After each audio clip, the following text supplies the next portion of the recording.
এবার যুদ্ধের মধ্যেই বড় সুখবর পেল ফিলিস্তিন। দেশটিকে স্বাধীন বলে স্বীকৃতি দিল আরও একটি দেশ। এতে আন্তর্জাতিক অঙ্গনে আরও জোরালো হলো স্বাধীন ফিলিস্তিন রাষ্ট্রের দাবি।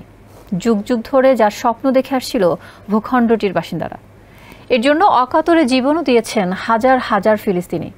এই স্বীকৃতির মধ্য দিয়ে সার্থকতার পথে আরও এক পা এগিয়ে গেল হাজারো শহীদের রক্তের বিনিময়ে দেখা সেই স্বপ্ন। আর এমন পদক্ষেপে চিন্তার ভাঁজ পড়ে গেছে ইহুদি সংখ্যাগরিষ্ঠ দেশ ইসরায়েলের কপালে। বিস্তারিত শফিকুল ইসলাম শান্ত রিপোর্টে। যুদ্ধ বিধ্বস্ত ফিলিস্তিনকে রাষ্ট্র হিসেবে স্বীকৃতি দিয়েছে ক্যারিবীয় অঞ্চলের দ্বীপরাষ্ট্র বার্বাডোস।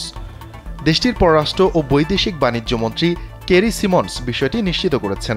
ওয়ালটন ফ্রিজ কিনে অনেকের মতো আপনিও হয়ে যেতে পারেন মিলেনিয়াল, সেরা পণ্যের সেরা অফার।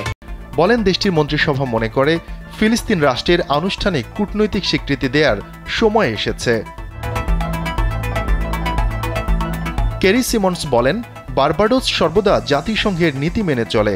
দেশটি মনে করে চলমান সংঘাত নিরসনে একটি দ্বিরাষ্ট্রীয় সমাধান হওয়া উচিত, কিন্তু অনেক দেশই শুধু মুখে মুখেই দ্বিরাষ্ট্রীয় সমাধানের কথা বলছে, অথচ তারা ফিলিস্তিনকে রাষ্ট্র হিসেবে স্বীকৃতি দিচ্ছে না। কাতার ভিত্তিক সংবাদ মাধ্যম আল জাজিরা এক প্রতিবেদনে জানিয়েছে, বার্বাডোস স্বীকৃতি দেয় জাতিসংঘের ১৯৩টি সদস্যের মধ্যে ১৪০টি রাষ্ট্র এখন ফিলিস্তিনকে একটি স্বাধীন রাষ্ট্র হিসেবে বিবেচনা করে। এদিকে জাতিসংঘে ফিলিস্তিনের পূর্ণ সদস্যপদ পাওয়ার সুযোগ ফের আটকে গেল, কারণ রাষ্ট্র হিসেবে স্বীকৃতি দেওয়ার প্রস্তাবে ভেটো দিয়েছে ইসরায়েলের ঘনিষ্ঠ মিত্র আমেরিকা। শুক্রবার জাতিসংঘের নিরাপত্তা পরিষদে উত্থাপিত খসড়া প্রস্তাবে ১৯৩ সদস্যের সাধারণ পরিষদকে ফিলিস্তিন রাষ্ট্রের স্বীকৃতি দেওয়ার সুপারিশ করা হয়েছিল। এই প্রস্তাবে বলা হয়েছিল, ফিলিস্তিন রাষ্ট্রকে জাতিসংঘের সদস্যপদ দেয়া হোক। নিরাপত্তা পরিষদের ১৫ সদস্যের মধ্যে ১২ সদস্য ফিলিস্তিনকে রাষ্ট্র হিসেবে স্বীকৃতি দেওয়ার পক্ষে ভোট দেয়।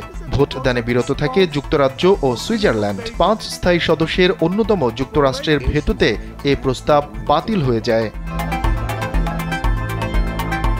ফিলিস্তিনের গাজায় ৬ মাসের বেশি সময় ধরে চলা ইসরায়েলি নির্বিচার হামলায় নিহত মানুষের সংখ্যা ৩৪,০০০ ছাড়িয়ে গেছে। শুক্রবার হামাস নিয়ন্ত্রিত গাজার স্বাস্থ্য মন্ত্রণালয় এই তথ্য জানিয়েছে। নিহতদের বেশিরভাগই নারী ও শিশু। শফিকুল ইসলাম শান্ত, কাল বেলা ডেস্ক।